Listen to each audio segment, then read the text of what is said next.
anak-anake Nala Gareng Petruk Bagong Gareng ora ana sing sowan saiji-iji ya kula piyambak menawi ngraosaken punakawan nalar kula malah sak langkung pusing lho Janaka kanggo tetembungan pusing menawi kula raos-raosaken kula piyambak jibeg rasane raos sing manah kula nah nek jibeg kuwi memper ana ngendi kula piyambak mboten mangertos kula upameaken Madukara menika gendhis punakawan menika semut pangeh lamun semut badhe jimujuk dhateng Madukara yen to Madukara mboten wonten gendhis apa Madukara sepi ora pepayon apa piye kok njur kaya mangkono injih apa punakawan wis do payu dhewe-dhewe Nala Gareng wis pinter mayang pinter ngendang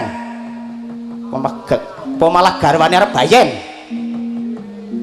nyumanggaaken Nala Gareng ribet anggenipun ngetutaken simahipun kepiye injih nyampur sari injih Garbini injih menika malah badhe lairan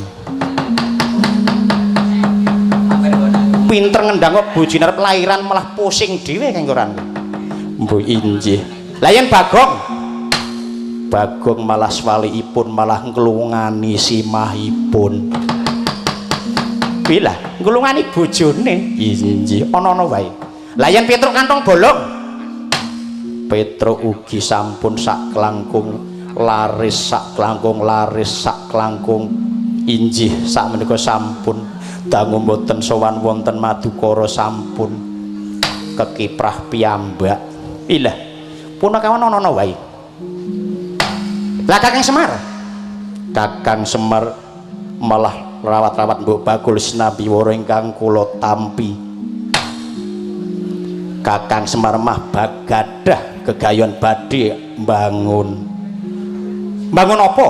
Bangun kayangan ngendi Dimas Danawikara kula piyambak kirang mangertos nirbaun langking jagat sing Bathara Sini kita narat iya Yayi pun haji kula wonten paring adhawuh Koko Prabu menika sampun trontong kawis tingal bilih dumados sing prahara ingkang dumados nempuh dumateng para kadang kula Pandhawa mboten kalih mboten tiga namung sajoga kelepetan dodosanipun saking pakartinipun Kakang Semar Badraya anggenipun lanyo-lanyo badhe kama wani ambangun kayangan ing atase titah dumunung ing Arcapada reka-reka badhe ambangun kayangan tertamtu kewala para kadang kula Pandhawa ingkang badhe anyangkul inggih badhe nyanggi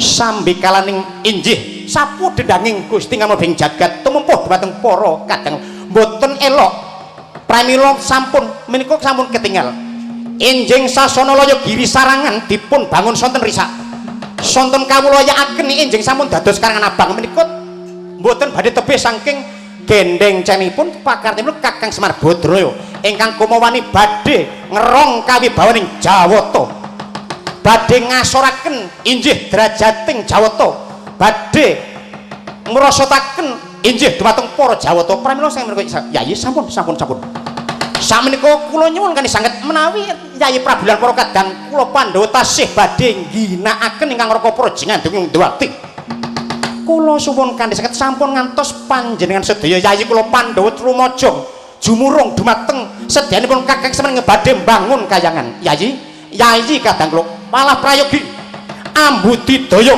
amrih gagalipun Kakang Semar anggenipun badhe ambangun kayangan sampun rumojo sampun nyengkuyung Yayi samaji sidhem joning pasewakan Watyagung tanpa sabawa tanpa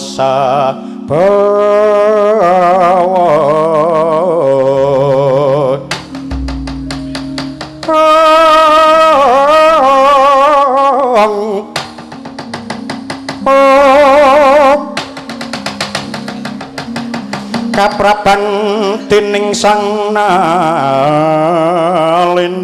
Tama mangun kaunengan lerwu sing duka cipta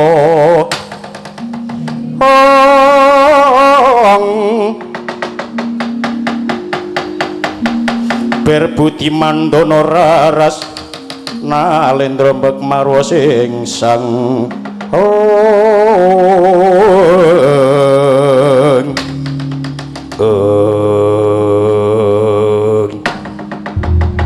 sebet biar pauta lahing kono tawa ingkang kaheksi kandhek semanten anggennya nata agung ing Indrapasta Sri Yudhistira lawan sabda imbal wacana lan nata agung ing Durawati Prabu Sri Bathara Kesena Sang Buminata ngrenggani kenyut pinangka werdi bebasaning inanga durung abang idwa durung manjing pertara kesaru gegering jawi apa tengkang hakarya geger suasana paseban agung negari Indrapasta ora kaya bretek saking katebian sapa tambuh sapa weruh yaiku panenggaing Karang Kadempel Kilurah Kanthong Bolong Petruk Punakawan ingkang sawetawis wis nglongok wonten sak ngandhaping Siti Hinggil Binatra Rata Adi negari Ngamarta mangkono griya nyat mancat minggah wonten ing Siti Hinggil Binatra Adi dupi mulat sekathahing para wadya bolong kang sumewa pathak anangkil parandene elo ing jagat sinadjanta Kanthong Bolong Petruk Sipat Punakawan nanging datan ninggal Subasita jangkep trapsilanira sigra miyak tataning pisawanan para wadya bolong Indrapasta mangkono ombyaking para wadya bala negari Ngamarta ana dayuh njaluk dalan kanca piyak ana dayuh njaluk dalan kanca dayuh kanca piyak dayuh piyak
Caraka ingkang sampun prapta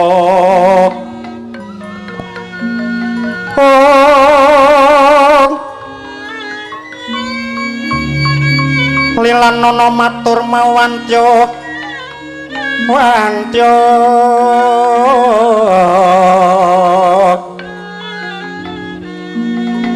ngagemaken astanira kalih besan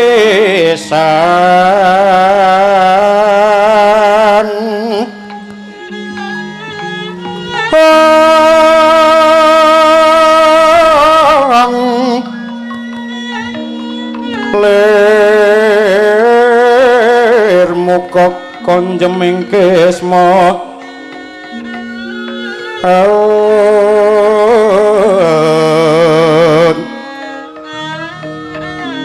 kaya lumarap ngarsing nata alon tata trapsilanira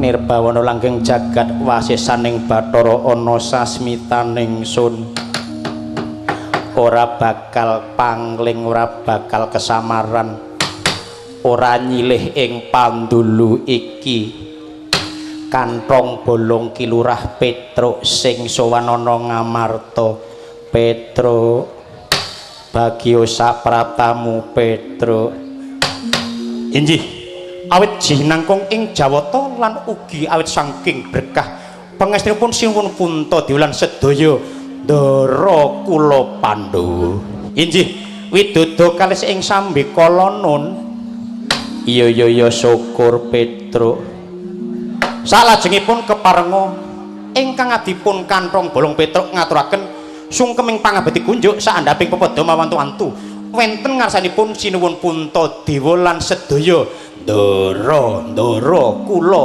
Pandhawa Ndara Werkudangsa Werkudara Ndara Arjuna Ndara Pinten Tasen nun iya Petruk tak tampa jeneng para atur pangabekti lan marang bendaramu Pandhawa kabeh tiba padha Petruk nggih matur nuwun Petruk jan sumuk krenggosan tenan iki nggih nuwun matur nuwun sabanjure aso napas asat riwe dumrajog tanpa larapan telonjong botor telonjong mimis tanpa tinimbalan Petruk kantong bolong sowan ana sitinggil Binaturata paran kang wigati Petruk sampun dipun keparengaken matur nun ala becik bener luput matur kanthi wijang setala inggih matur nuwun saderengipun ingkang dipun kantong bolong Petruk matur ingkang kathah mbok bilih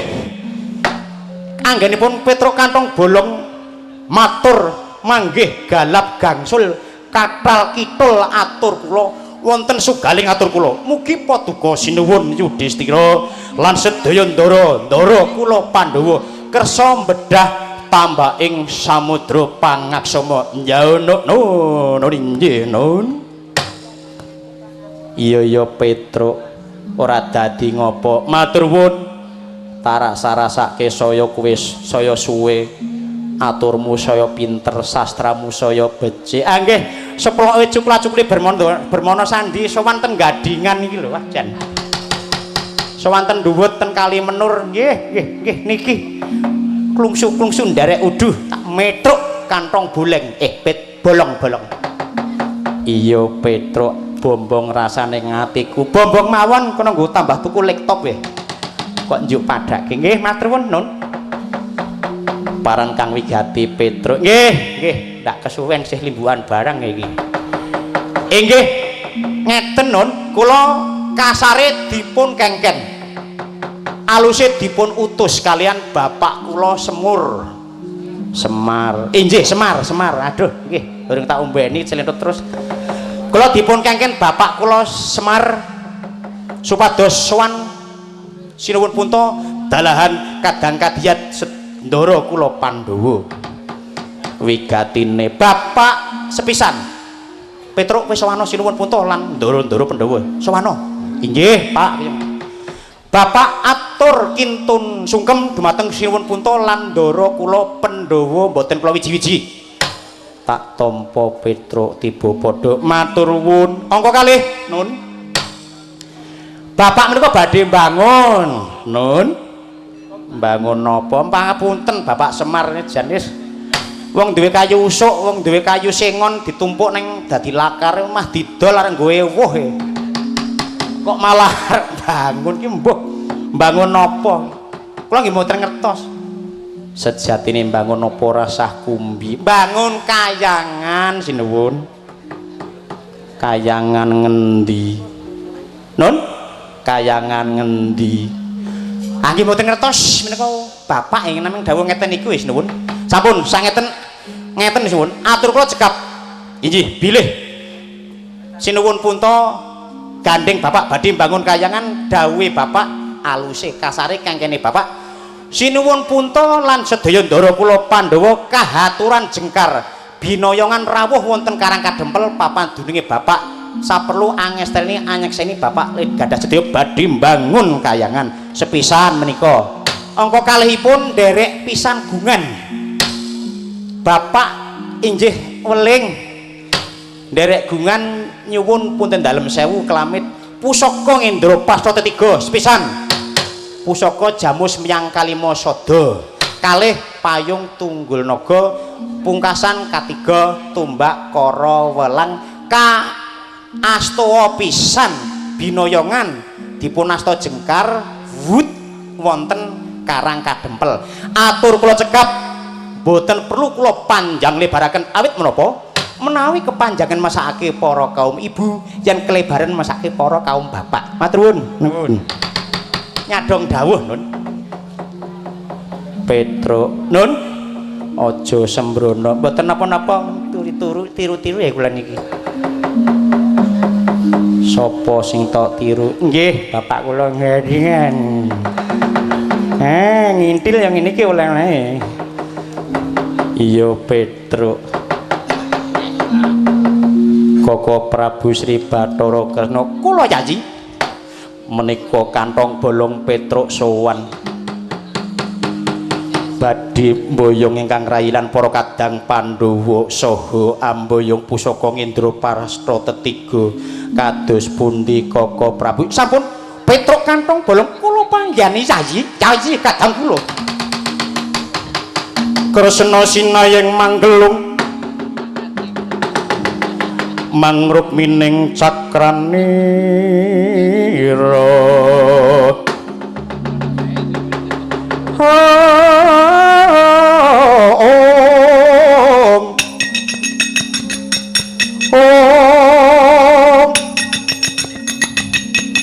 kumitraning asta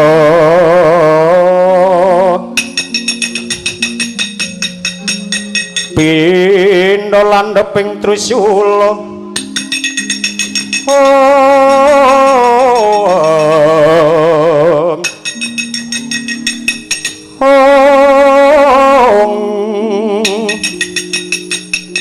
ngeling ana yen Triwikrama telung gunung pitung gunung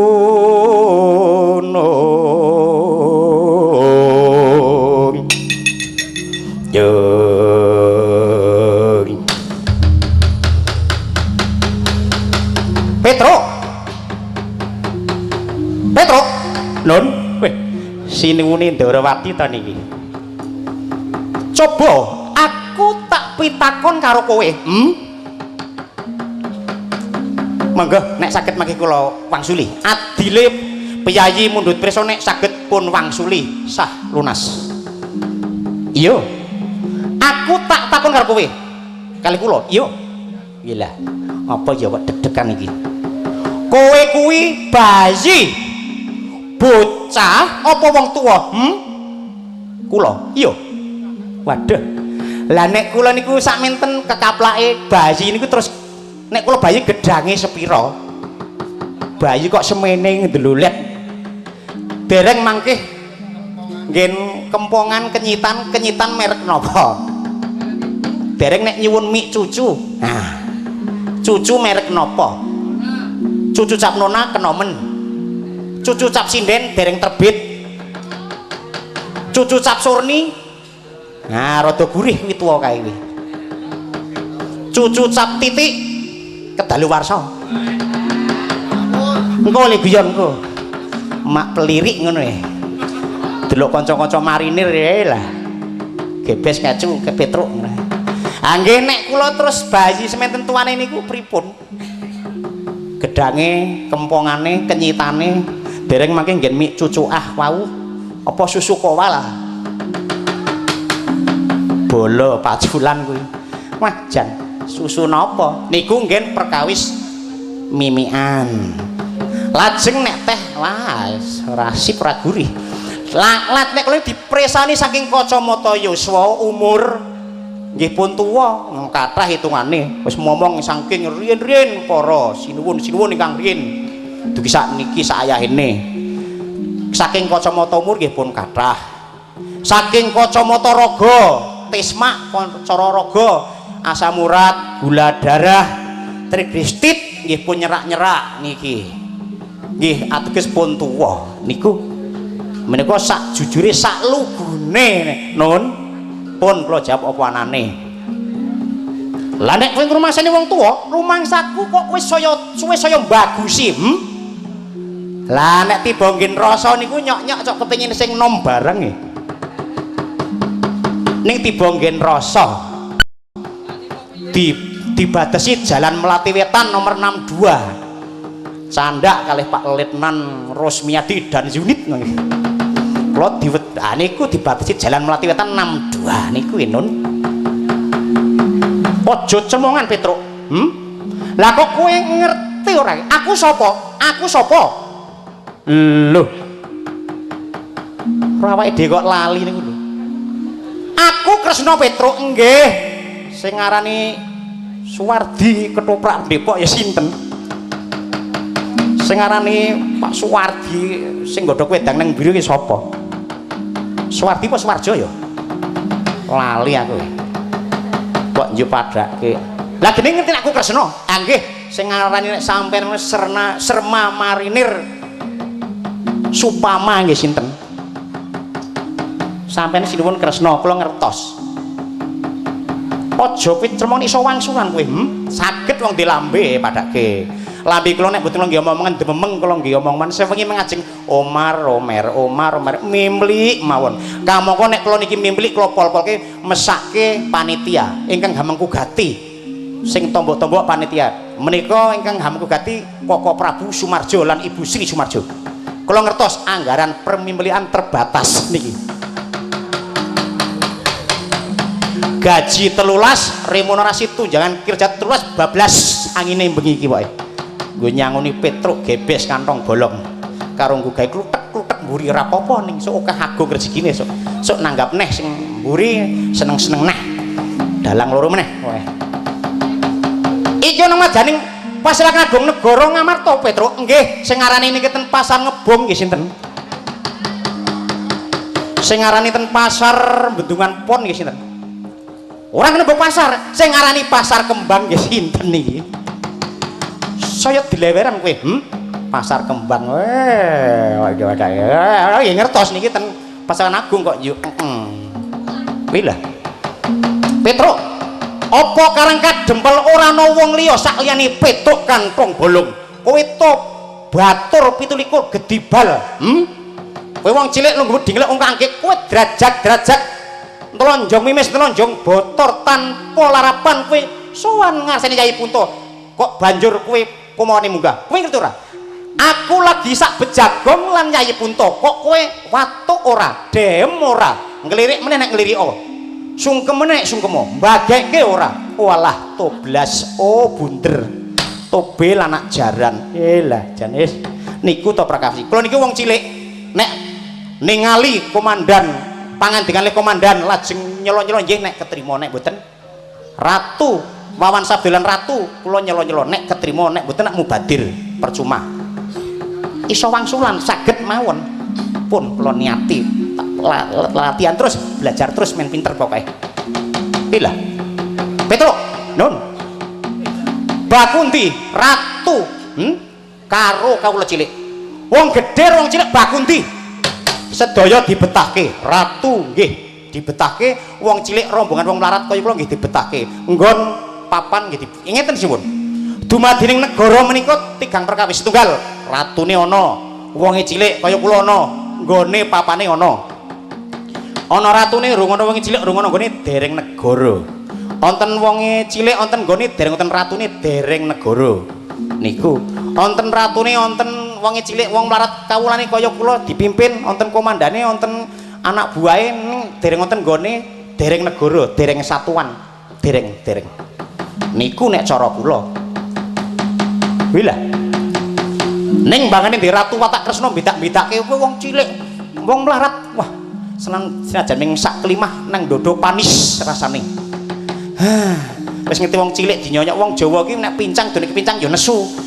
Nek terus ana tikle dene tikle ya nesu. Wong mlarat kan dene dituwuk nang mlarat ya nesu ya mangkel kok yo cacing ngugel padake terus nganggo iket nganggo kris dithing kok terus diuring-uring niku lho.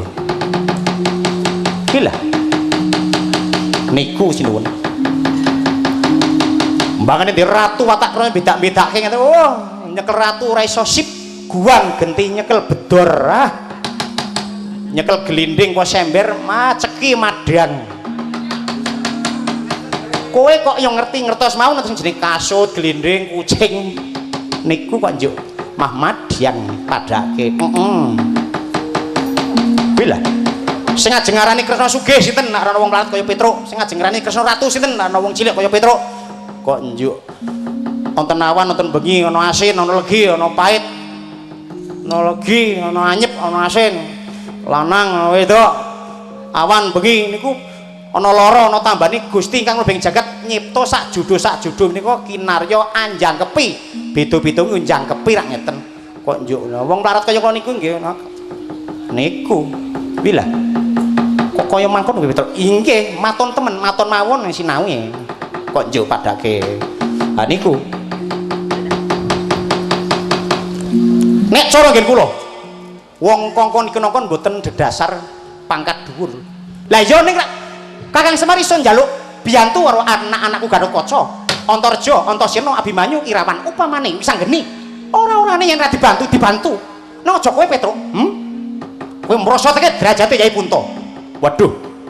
Nek cara ngen kok kongkon iki nongkon ku dedasare do dipercayane. Sing dikongkon percaya, sing dikongkon ya iso dipercaya. Iso mumus kowe wonten tuladane. Ha niki. Wong maling, kecu, garong, gentro nika golek kanca rowang wong sing iso dipercaya. Iso jak gendon rukun, ngamati perapatan, omah kosong. Nek oleh colongan sing abdum sing adil, iso daya dinayan, iso dipercayane ora diunthet digembol dhewe. Senajan maling, gentro, kecu ning arep maling ya ndonga bareng nyuwun siye Gusti. Nek sing dijak ndonga bareng, wah arep maling kok ndonga. Del ditendang rasa melu rombongan gentro kecu. Mikir. Kono kowe. Ngono njuk. Niku golek kanca orang wong sing iso dipercaya. Niku gentro, maling, kecu, garong, copet. Terus wong main botoh, bandar, ciliwik, dadu golek kanca orang wong sing iso dipercaya. Saorane sing pasang nang mendo kathok dawa akeh banget kumrubul, tangane bandare dikode sweet-sweet, tangane ula-ulit ndok nang mendo gluduk nang nem kaya binggel kae. Niku gendon rukun. Nek oleh engko, ha ditum sing adil niku wong main. Iku sirikane agama, larangane negara. Niku terus rombongan seni budaya Jatilan golek rombongan ya wong sing iso dipercaya ngeten. Rombongan kerawitan ya golek wong iso dipercaya. Ketoprak niku.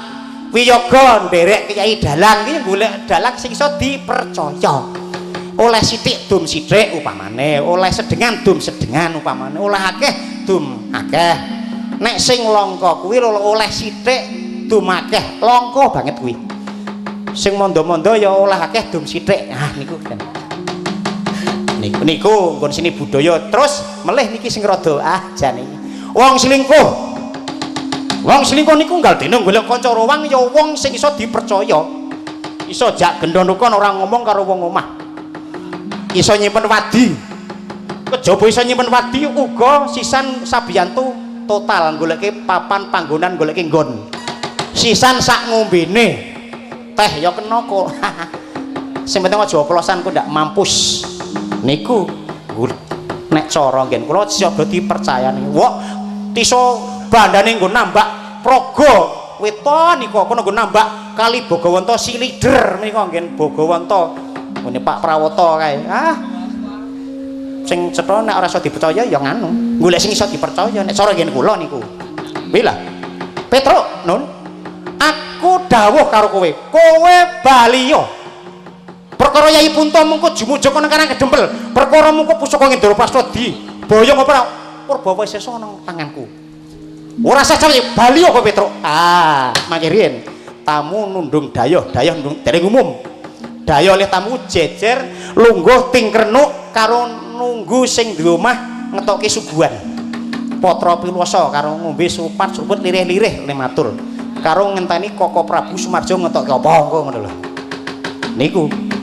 ora kok dayoh Madopadu ting pendonong ting pecotot niku lho kula nggih dayoh kula sowan mriki sowan sinuwun Punta mboten sowan sinuwun Ndarawati mboten sowan sinuwun Kresna titik cenol mboten ngangge koma pun rampung cekap kula mboten pengin musuhan mboten pengin paduh wonten sitinggil binata tadi ingkang milih menika matur nuwun bila Petruk saya suwe kowe saya ngabangke kuping kowe gelem sumingkir apa ora mboten purun wonten tetembungan nek sinuwun adol lho tuku nek kepeksane golek papan jembar nggih sedo dawuh jembar ya gelem ciut ya gelem jembar ya enak cilik ya gurih manut kula lha nengake kati monggo kowe komo wani njelangkrak wani karo Kresna nyenyamah karo Kresna ora gelem semir songer pakon rasa tangan Petruk loh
sewu Yayi ingkang raka para jengandika ing Ndarawati injih awit saking gebrongot araosing manakla nyuwun pangapunten Yayi kadang kula mboten dados menapa Koko Prabu injih kula badhe nyuwun prisa Yayi Prabu menika taksih badhe angginaken ingkang raka para jengandika ing Ndarawati menapa mboten Yayi leripun kados pundita Koko Prabu menawi tasih dipun ginakaken keparenga ingkang raka para jengandika badhe murba kuna kawan Petruk kantong bolong ewas manten menawi kula sampun boten dipun ginakaken dhateng Indraprasta keparenga sampun kula badhe medal pasilan medal njawi wangsul wonten Ndarawati boten ketang namung sak megaring payung ingkang raka gadah jejiban gadah kewajiban wonten Ndarawati Yayi sami aji sampun mekaten Koko Prabu injih sedaya sampun boten wola-wali sedaya kula sumanggaken Koko Prabu Petruk kantong bolong kula sumanggaken injih matur nuwun yen mekaten sampun ngantos mangke kedadosan Yayi Punta Ajilan ingkang raka malah dados klenta-klentu piyambak awit saking suwanipun Petruk kantong bolong yang tanpa lumarapan tanpa drojog-drojog injih tronjong mimis minggah sitinggil Binaturadi tanpa toho-toho. Injih kula sumanggaaken kantong bolong Petruk. Matur nuwun yen makaten. Kepareng ingkang Raka para jenengan ing Binaturadi badhe madal pasilan, medal Jawi. Nyuwun pamit badhe marga kantong bolong. Yayi, Yai Semaji. Kula sumanggaaken Dimas Setyaki metu njaba Dimas Biyaten pun Kakang. Yasta kendhawuh.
Siang Bantara Ratri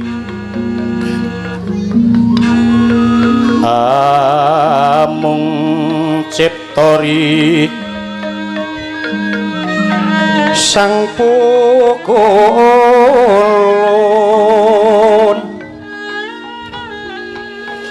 tan lan kang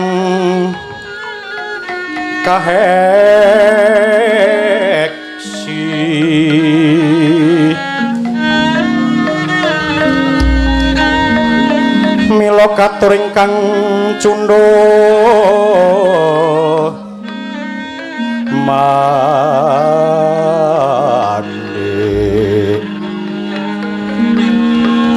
prasasat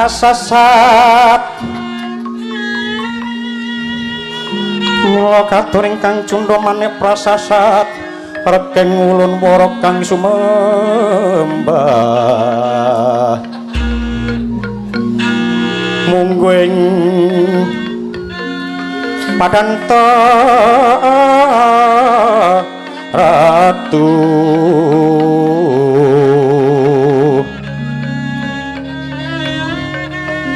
miyang kagungan to singsim sasat sampun prapti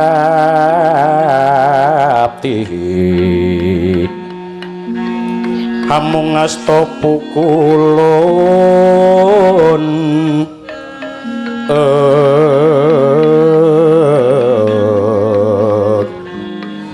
mulato sang Narapati duh Rama dewaning ingsun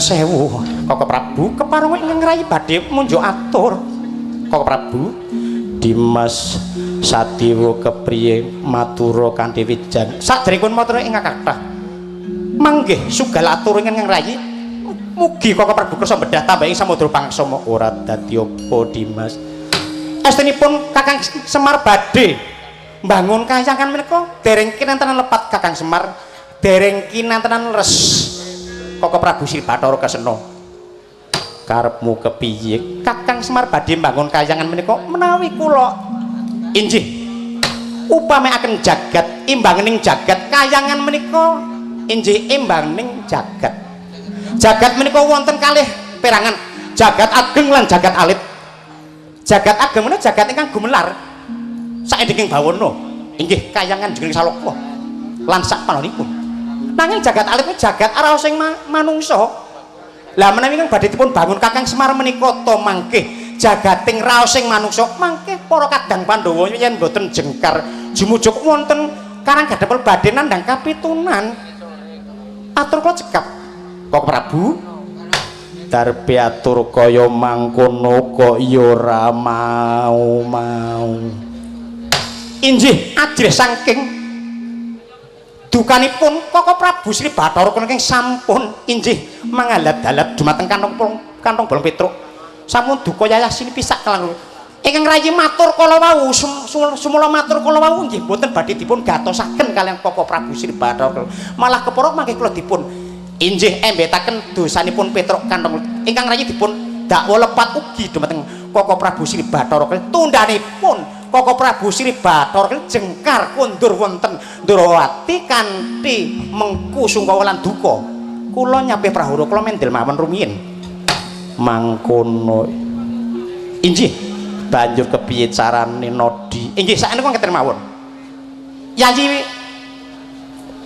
sedaya injih ingkang rayi sedaya badhe nderek ingkang dados pengendikanipun Koko Prabu nanging kepareng ingkang rayi nggih badhe matur injih iya kepiye injih kanthi cara monggo dipun todhi ning ing cipta nglampahi seda sak lebeting gesang injih pun ndherek sewu nyun sewu sepados gamblang tak majeng kula monggo Koko Prabu lan sedaya kadang Pandhawa samya nglampahi seda sak lebeting gesang ning ing cipta ngesti daya panguwasing Gusti Kang Maha Tunggal Kang Murbeng jagat lan ugi ngesti daya kekiyatan pusaka Ngendraprastha jamu semyang Kamisada tumbak Karawelang lan payung Tunggul Naga sabanjure saklebetipun samya ning ing cipta minta siing Gusti Kang Murbeng jagat Kang Maha Agung Kang Maha Tunggal lan ugi ngesti daya kekiyatan pusaka Ngendraprastha Tetiga yen mangke pusaka Tetiga Ngendraprastha jengkar saking kurungan pagedhongan pusaka menika leres Kakang Semar lepat Koko Prabu Sri Bathara Kesena mangkono nanging saklebetipun para Pandhawa ning ing cipta nglampahi seda saklebeting gesang pusaka Ngendraprastha megeg boten jengkar saking kurungan pagedhongan pusaka menika pratandha Kakang Semar lepat leres Koko Prabu Ndrawati cekap atur ingkang arayi nyuwun pangapunten Koko Prabu Dimas Werkudara wah manuta karo adikku Ragil mergane adikku Ragil wis najan micil cilik dhewe bocah pinter bocah lantip bocah wegik manuta karo penemune Sedewa Ragil bocah pinter anak anung aninito wah punten dalem sewu Kang Mas Werkudara piye kula kinten menawi kapinteran ingkang rayi mboten wonten sak prosedasanipun kalian Kang Mas Werkudara kok sababe lah sak ora-orane gurune Kang Mas Werkudara we Pendhita Durna wah nek ngono kuwi jenengane ya ngenyek wah injih sembrono aja ngantemi Dimas Sadiwa ora apa-apa aku nek ngudang Gatot Punta aku tok kudang ora wani Gatot Antareja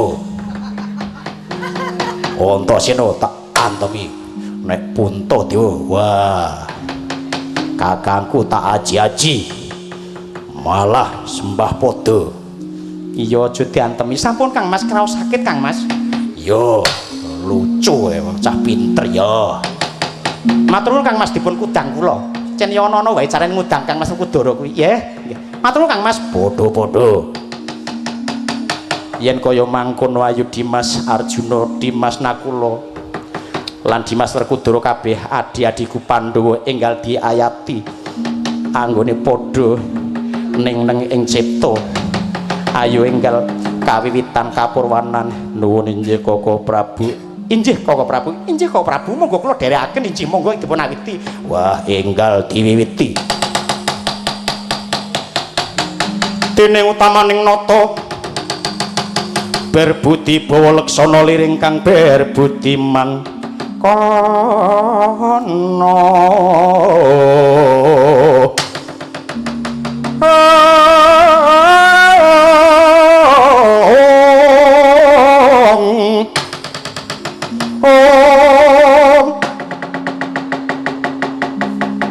agung genya paring dana liring kang bawa leksana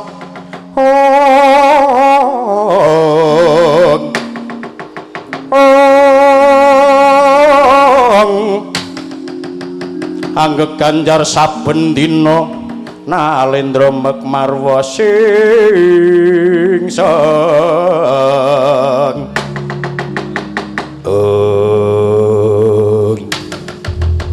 cinarita Kacapo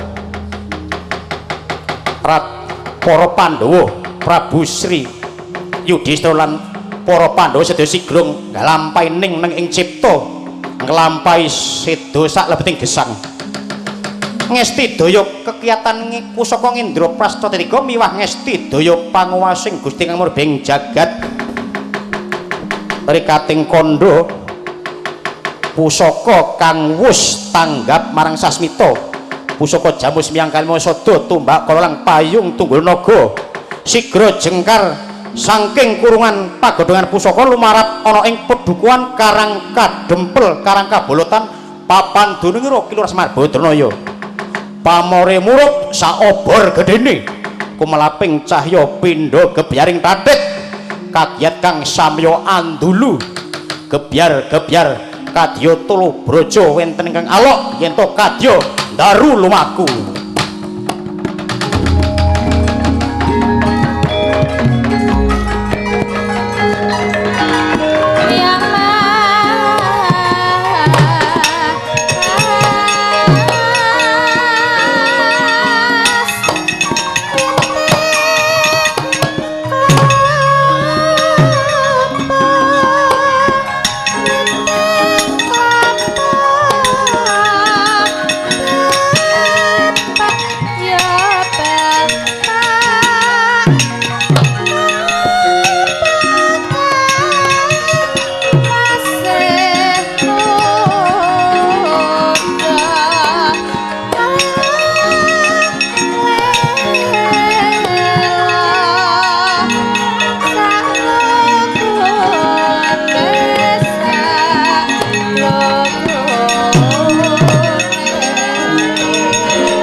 Aji Kakangku Dimas Werkudara kepriye? Wah, bener sing diandharake Sedewa Wragil adikku. Pusaka Ngendraprastha, jamu semyang Kalimasada, tombak Karawelang, payung tunggul naga. Wah, jumedhul sangka kurungan pagedhengan pusaka Ngendraprastha. Bener kaki lemu luput Kresna kakangku. Wah, enggal diayati jumujuk ana Karang Kadempel, nyadong wejangane kaki lemu Puntaji kakangku. Dimas Werkudara iya. Yen kaya mangkono Dimas Janaka, Dimas Nakula Sadewa, Dimas Werkudara kabeh wayah ayu enggal siaga tata-tata. Sawentara ingsun bakal kundur ngadaton enggal padha bareng-bareng jumujuk ana ing padukuhan Karang Kadempel papan duning Kakang Semar. Yo. Nuwun inggih Koko Prabu. Inggih Koko Prabu. Inggih Koko Prabu. Swami monggo enggal kawiwitan enggal jengkar Koko Prabu. Iya Dimas. Kakang Patih Andakawana. Nyadong dawuh sinuwun. Borong bodoling pesowanan ingsun bakar kundur ngadanton saentara siaga tata-tata. Jumujuk ana Karang Kadempel. Prastawa sabda dalem sinuwun Prabu Puntadewa ngesta dawuh yaunukno nurinji Andakawana mangkono.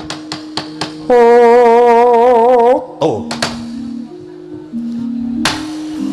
Purna sabda nata agung ing Ngamarta Sri Yudhistira. Angranggone sabda Pandhita Ratu, sabda pangucap Pandhita temen Ratu wis mastani. Sabdaning Pandhita Siklimah datan kono wolawali, sabdaning Nalendra Sradaning Ratu saklimah wrata kawula tiyang sak negari pindha tumetesing Kresna ing drancang ing drancang sita tan kena lumebek. Lah ing kono estrining manah nata ing Ngamarta arsa kundur ngadaton ginarebeg sakatahing para biyada manggung ya bedhaya. Peloro-loro ingkang ngambil upacara nata kadhaira uda kalih lajur sisih